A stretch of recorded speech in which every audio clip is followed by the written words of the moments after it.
Well, hey everyone, thanks for tuning into Electric Bike Journal. In this video, we'll be talking about the Propella 9S Pro V2. That's right, this is the second version of the Propella 9S Pro. There's a lot of cool new features and details on this new offering, which we're excited to share with you here. So stay tuned, we'll talk all about the specs, what makes this bike complete, and all those new features, and of course, talk about how it rides. The Propella 9S Pro V2 comes in at $1399, and at the time of this video, it's actually $100 off for a combination of pre-orders and the release of the step-over model, as the step-through version's already out. So $100 off, making it $1299. This really is a great value. It's something that we have noted from Propella in the past in our review of the Mini. So if you're not familiar with Propella, there's something to know. They do offer a lot of bike for very great value, and we'll continue to talk about that value as we discuss the specs. Well, as mentioned, this is the second version of the 9S Pro, and there is a handful of features and component spec changes, of course, to be seen in the second version. Most notably for us, beyond the overall restyle of the frame with the integrated battery and the down tube there, which we'll get into, is the inclusion of a torque sensor. Adding a torque sensor to this bike and really seeing a torque sensor in a bike at this value really is notable for us, and we would only hope to see more of those included on more consumer-friendly priced bikes. That torque sensor inclusion is all made possible due to a new partner with Propella for the 9S Pro, and that is MiVice. Now, this is a drive unit manufacturer that we haven't had the chance to ride anything from yet, but we were definitely surprised on the performance of this motor and just the overall delivery of power that it has, which we'll get into the performance later on. This is a 350 watt rear drive hub motor with 40 Newton meters of torque, and it does have a 500 watt peak output. This is a class 1 electric bike, so pedal assist up to 20 miles per hour. That's Propella's position with the 9S and the 7S. Kind of something that they're sticking with for right now.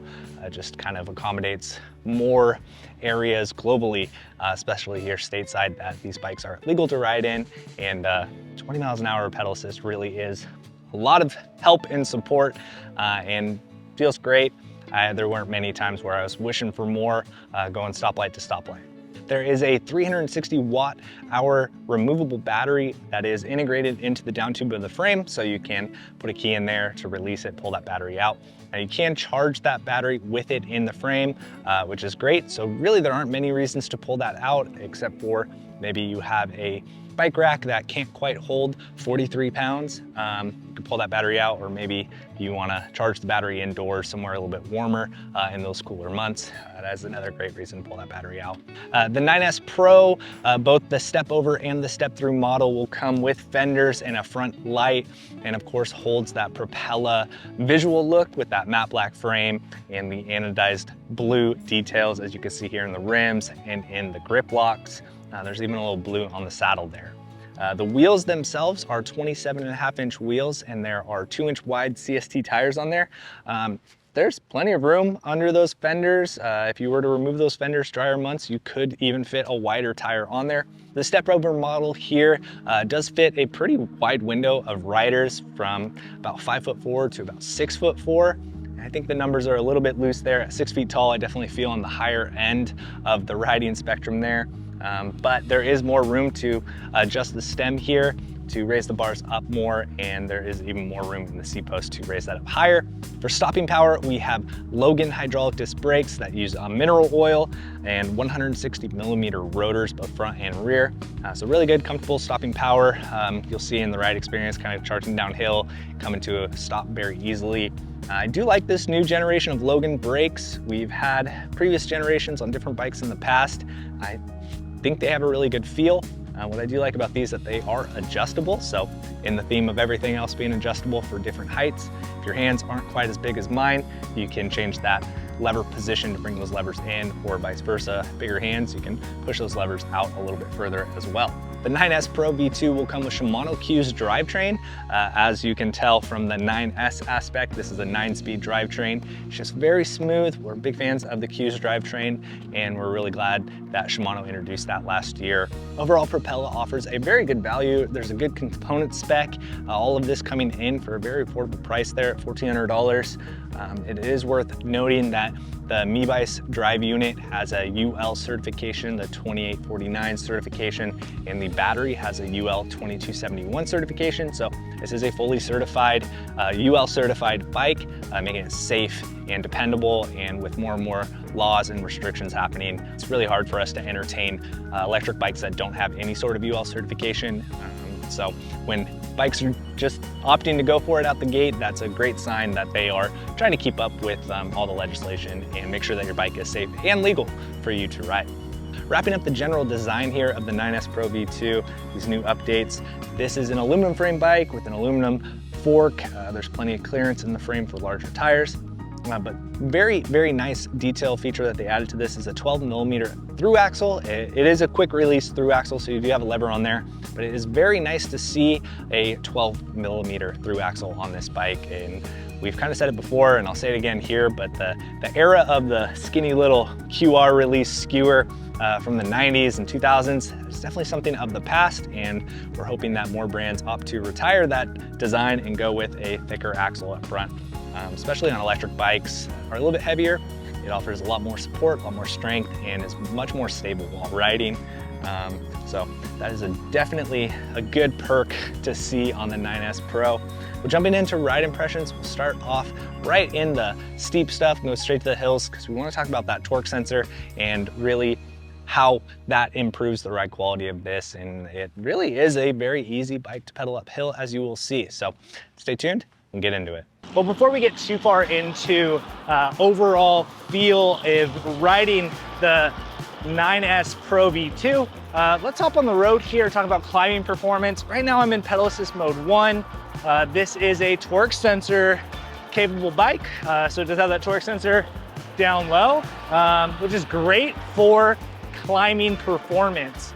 So like I said, this is just pedal assist mode 1, and I'm in gear 7 or 8 of 9 there, and I can feel the motor kicking in. I can feel it pushing for me. The harder I push into these pedals, the more output I have. But again, it is mode 1. So clicking that up to maybe mode 3. Something to note about torque sensors is they do rely on your pedal cadence. That doesn't mean it's a cadence sensor. It just means that as you're spinning, the more force you're able to put into your pedals and kind of the faster you are able to pedal, the more output that torque sensor is going to read into supplying power. So here's another punch up. I'm going to go ahead and go into an easier gear, but take advantage of that mode 3. And if I was on a regular bike, I'd be pretty winded by now. I'm gonna go ahead and drop down the backside here and check out how these Logan brakes feel.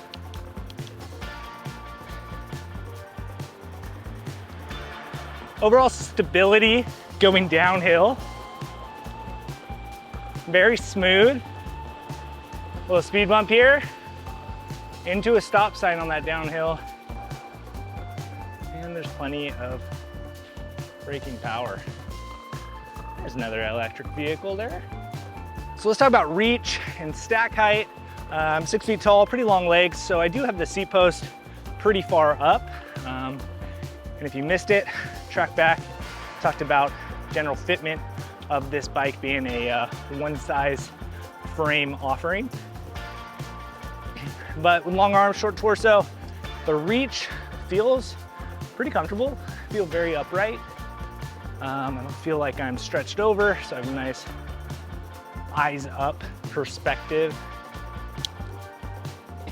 I would say on the flats, if you are a more sporty rider, you might be looking for a little bit more of a downwards position to be able to reach further down and kind of get more force behind your legs. But I think for everyday riding around town, this is more than fine.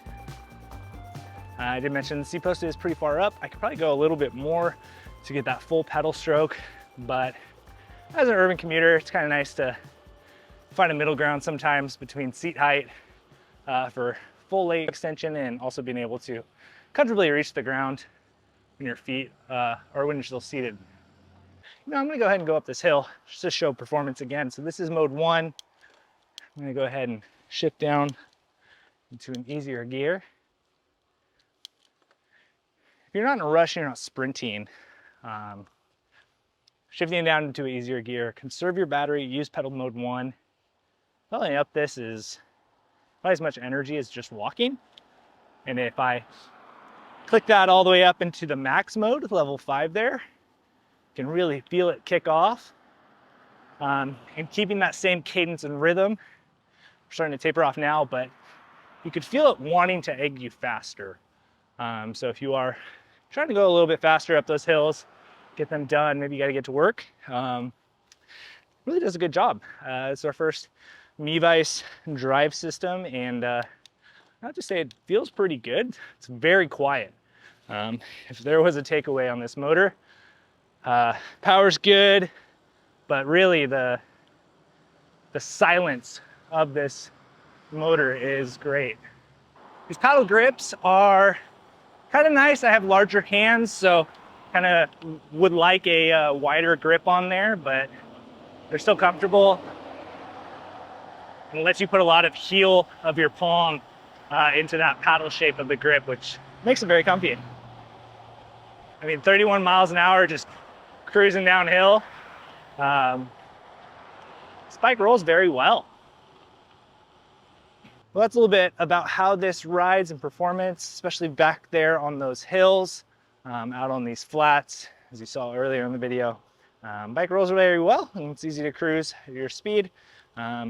Display there showing me down at 28%, which ultimately I'm not super concerned about with knowing how efficient this drive unit is. Well, as you can see, the 9S Pro is a very capable bike that is really a lot of fun to ride around, and it's really hard to deny the value that Propella is entertaining and bringing into the 9S package. The UL certifications, hydraulic disc brakes, the Shimano drivetrain, a removable battery, the list goes on. For $1,400, the 9S Pro is definitely impressing us, and we think it's definitely a really great bike, especially for commuters. Now, I do want to mention some details about the ride performance of the 9S Pro. Obviously, we are keeping that price point in mind, and there's definitely a different barometer on how we critique things. But I do want to talk about the adjustable stem. I do understand that that is a great detail for making a bike very adaptable for different height riders. I am not so much of a fan of them. I feel like when you go off curbs and get really into the chattery stuff, you can feel them flex and kind of twist, or maybe if they get loose, you can feel it move some. I would prefer a fixed stem, but that is something that it's very easy for myself to change and very easy for you to change. If you kind of figure out your exact height and you want to get a more stiff, sturdy stem on there, you can kind of just replicate what angle you have and how long that stem is and get your own. Secondly, I do want to mention the ride quality as far as comfort goes. The 9S Pro is a very comfortable bike, and most of that is due to that 27-inch wheel and having a very wide tire on there. The frame itself, that aluminum frame, that aluminum fork, is really stiff, very noticeable riding around town. You could feel all those bumps and that road chatter. When you go off curbs, you can really feel it hit. There's not a lot of flex in that. That being said, it is not as stiff as some of the early full aluminum road bikes with real skinny tires, in the 90s and all the way into the 2000s. It's definitely more comfortable than that. And on the few rides that I took it out on that were longer in that 20 to 30 mile range, comfort wasn't something I was concerned about on those rides. So it's worth mentioning to say that it is stiff, but it doesn't take away from the general ride experience. Outside of that, there is not a whole lot to not like on the 9S Pro V2. If you are looking for a commuter and you want to keep things at a very budget-friendly price point, this is definitely something worth looking at. Generally, we tend to have a little bit of hesitation when it comes to drive units and manufacturers that we haven't had a chance to test yet. But MiVice, if this is what they're delivering and how quiet it is, how dependable it is, and how predictable it is in that power delivery, we would like to see more of them go through there. I did ask Propella if we were gonna see MiVice drive units enter into some of their other bikes, and he said to not rule it out, and they're really hoping for feedback from customers as this bike rolls out and they start to hear back about people's impressions. If that drive unit is impressing them, then that might help steer their decision in the future and some of their other models to go with MiVice as well. Speaking of MiVice, their controller up top is very comfortable, very easy to use, intuitive. It's a very bright screen, so it's easy to see even with sunglasses on, and it's very small and compact as well. Overall, the Propella 9S really is offering a lot. The braking power is sufficient enough. The frame size, I feel like, accommodates a very healthy range of riders. As you can see, I do have that seat post up pretty high. There is plenty of options to adjust the stem length, stem height. If you want to swap out the bars to bring your hands in to get a little bit more upright posture. It is a very good canvas for you to personalize to fit you the best way possible. The fenders come with the bike, so you're turnkey ready to go. The only thing you're missing for truly being able to commute comfortably would be a rear rack. I wasn't able to peg down the specific max load capacity of the 9S Pro, but they do say that the rack that they offer on their website for this is rated for up to 80 pounds, and you should have zero hesitation maxing out that weight on the rear rack for the frame. Overall, the Propella 9S Pro V2 is a very good deal. I know I keep saying it, but at $1,400, it's really hard to find a large range of bikes that are comfortable, have a lot of power, and for us, have a torque sensor. The range, about 50-ish miles on a full charge. I mean, every time I left the house in that 50 to 60% charge up range, I was doing at least 20 miles and dancing through the different levels of pedal assist to see how this bike performs. And every time I got back home with still some battery left, and that would definitely lead me to think that, you know, if I'm getting 20 plus miles on a ride and going through the different pedal assist modes with half a battery, then that means, you know, you double that and you're easily hitting that 45 to 55 range effortlessly, especially in that level 1 mode. Well, thanks again for watching. If you have any questions, be sure to leave them down below. We'll try our best to answer. And if we don't have an answer for you, we will reach out to Propella to get one for you. In our eyes, the Propella 9S for $1,400 is a really great deal. Thanks again for watching. See you in the next one.